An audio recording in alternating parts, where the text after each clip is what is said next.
Kieran, from probably the biggest projects in the world regarding gaming, very well known, Illuvium. Where did that name come from? Oh, starting off with a hard one. I can't actually reveal where the name came from. It's got too much to do with that's top secret. We haven't told anyone. It's got too much to do with the law, unfortunately, which we keep. It's probably the only thing that we keep under wraps.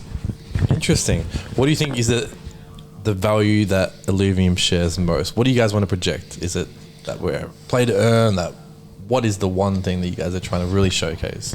We want to really showcase that Web3 gaming or blockchain gaming, whatever you want to call it, can produce fun games that can compete with the mainstream. That's our biggest goal. And in creating fun games, what aspects? What does that even mean?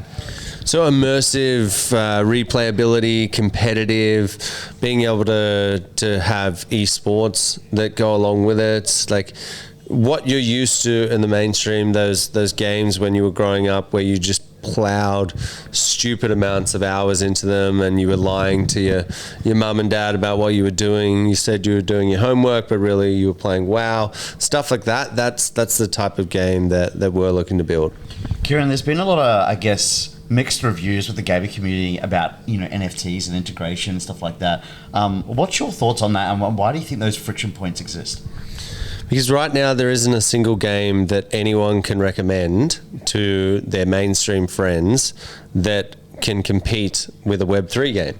So what's happening is they're representing these games with the word NFT, and it gets this negative connotation because you attach it with a lackluster game. Once we have, and there's a whole bunch, not just us, there's 20, 30 different titles out there that are building AAA games. And once they come out and we have the ability to say, hey, come and play this game, and it's just as fun, plus you get the ownership, plus you have potentially the ability to earn from this game, that's when it's going to change. And all of a sudden NFTs will just go to the background, and you won't even suggest that you're playing an NFT game. It'll just be, hey, come and play this game that's just as fun as the one that you're playing right now. At the peak of the ball, every second project was building a game. And we're still saying promises of people saying they're going to build a game and promising AAA game without even knowing the scope.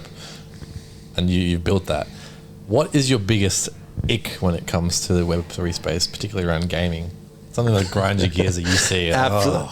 Exactly that. So sometimes I go out on Twitter and people think that I'm shit posting or being a bit of a troll or whatever, but I'm actually trying to protect users. And there's so many people out there that will come out and say, hey, here's my PowerPoint of this beautiful game, or unfortunately in the bull run what they were using is something even better than a PowerPoint. It was a trailer. And so you'd see 8,000 trailers out there, and we're going to build a AAA game. They wouldn't even be building the trailer, and then they would go to investors and say, now give me $50 million and I'll go and build that game. Without having a team who can build it, without having any sort of substance or background knowledge on how to build a AAA game, as you're saying. And that not only funnels users into projects where they get stuck, where they're staked and they can't move their money away from it, that hurts the ecosystem as a whole. And so for me, that's the biggest gripe out of anything. What do you love most about this space? Like, what excites you, gets you out of bed every day?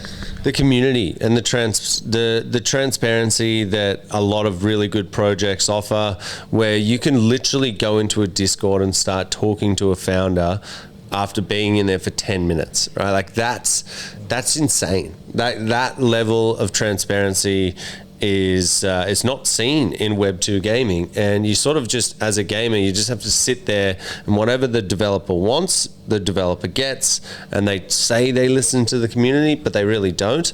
And so, yeah, that sort of that level of community feel that you get when you go into a different project is what is really, really good.